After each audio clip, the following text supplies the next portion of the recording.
Okay, so now we have all of our graphics finished. This is what it looks like zoomed out. You can see we're at 33.3%. If we zoom into 100%, though it's kind of hard to read at where we were zoomed out, you will be able to see this. On Twitter, you can still read this. On Facebook, this is nice and big. You'll be able to see that no problem. Pinterest, this looks good. And on Instagram, nice big image that is easy to see also. So I'm going to go ahead and just zoom out so we can see them all together.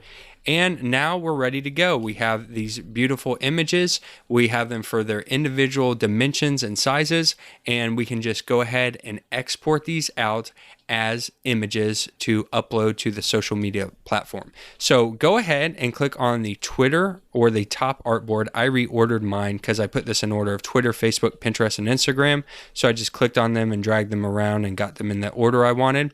But click on your first one and then highlight all of them that you want to turn into images. And then go over to File, go to Export, and then go to Artboards to Files. So we're going to click on that. This is going to allow us to export out our information. So we can give the name a prefix if we would like to. I'm going to take that out. And then I put artboard content only. We don't want any overlapping areas to show. Export selected artboards, and you can include background in your export. We don't have a background, so that doesn't matter. And then the file type. You can actually save these out as Photoshop files, so you can make these 4 individual Photoshop files if you would like to.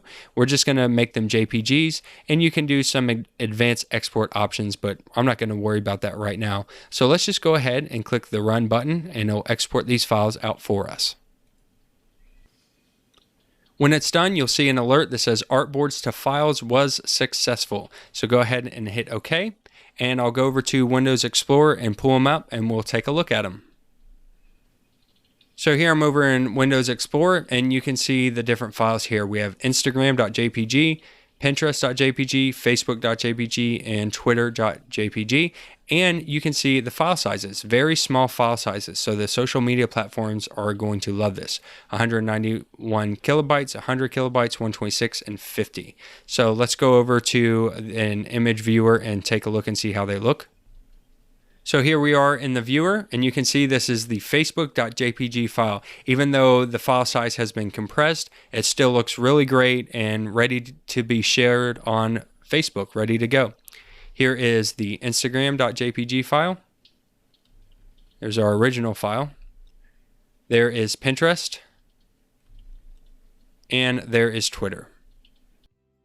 So hopefully you learned a lot of different things and techniques and tricks inside of Photoshop that can help you out when you start designing for social media, such as using artboards, using color swatches, and duplicating content and reusing it over and over again. Once I got my initial image set up, it was only just a matter of minutes for me to recreate this across multiple platforms. And if you imagine, this could also be for web development. So these could be an HD size for a monitor, it could be a tablet size, it could be a size for an iPhone. So by using these artboards, you're able to recreate the dimensions that you need for your next project.